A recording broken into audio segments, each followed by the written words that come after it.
बंदर और शेरनी की दोस्ती। टिल्लू बंदर एक दरख्त से दूसरे दरख्त पर तेजी से छलांग लगाते हुए अपने आप से बोल रहा था, जल्दी जल्दी कर टिल्लू, जल्दी, रात होने से पहले तुझे घर पहुंचना है, वरना अम्मी की डांट सुननी पड़ेगी। अचानक टिल्लू बंदर के कानों में आवाज आई, बचाओ बचाओ, अरे कोई है जो मेरी मदद करे, मुझे इस गड्ढे से बाहर निकाले। टिल्लू आवाज की समत बढ़ा और इधर उधर देखने लगा, मगर उसे कोई नजर नहीं आया।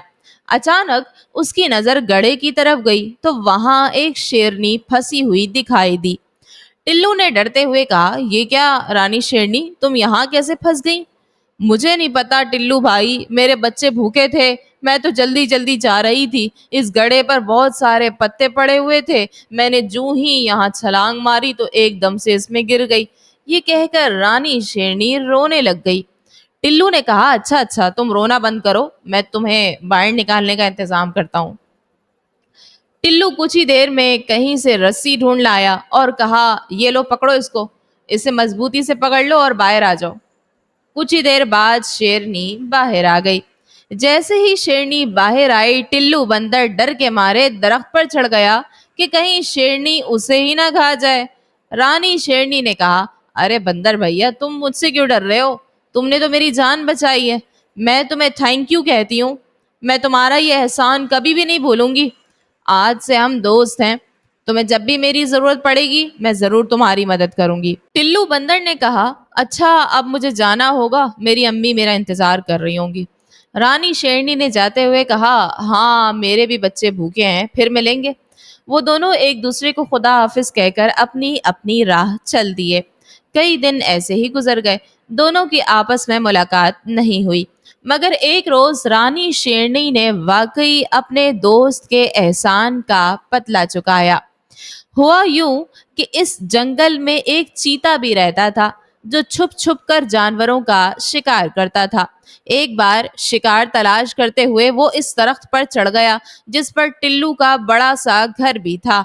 इस वक्त टिल्लू बंदर अपने घर की टहनी पर लेटा अखबार पढ़ रहा था और उसकी अम्मी किचन में फ्रूट चाट बना रही थी।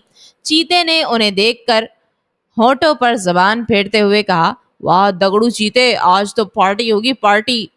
दगड़ू आहिस्ता आहिस्ता आगे बढ़ा और एकदम से टिल्लू पर हमला करके उसे अपने पंजों में दबोच लिया।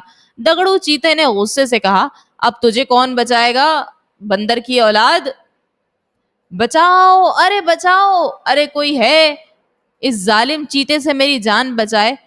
टिल्लू चिल्ला चिल्ला कर मदद के लिए पुकारने लगा। अचानक खुद को छुड़ाने की कोशिश में उसकी टांग फिसल गई और वो सीधा नीचे जा गिरा। दगड़ू चीता भी फौरन छलांग मार कर नीचे आ गया और आहिस्ता आहिस्ता बंदर के पास आते हुए कहने लगा, अब तो तुम्हारी टांग भी टूट गई है बेटा, भाग भी नहीं सकते तुम। लेकिन अचानक से दगड़ू रुक गया और डरते हुए कहने लगा, रानी तुम मेरे रास्ते से हट जाओ। रानी ने कहा, नहीं, नहीं हटूंगी, तुम्हें नहीं पता तुमने किस पर हमला किया है, मेरे दोस्त पर हमला किया है। टिल्लू मेरा दोस्त है, एक बार इसने मेरी जान बचाई थी। फिर रानी ने दगड़ू को बहुत मारा, इतना मारा कि वो दुम दबा के वहां से भाग गया। टिल्लू बंदर ने रानी का शुक्रिया अदा किया। रानी ने टिल्लू से कहा, अरे नहीं टिल्लू भाई, ये तो मेरा फर्ज था। तो प्यारे बच्चों, इस कहानी से हमें सबक मिला कि अपने दोस्तों को मुश्किल के वक्त अकेला नहीं छोड़ना चाहिए, उनकी मदद करनी चाहिए, चाहे जितनी ही बड़ी मुश्किल हो, हमेशा उनका साथ देना चाहिए।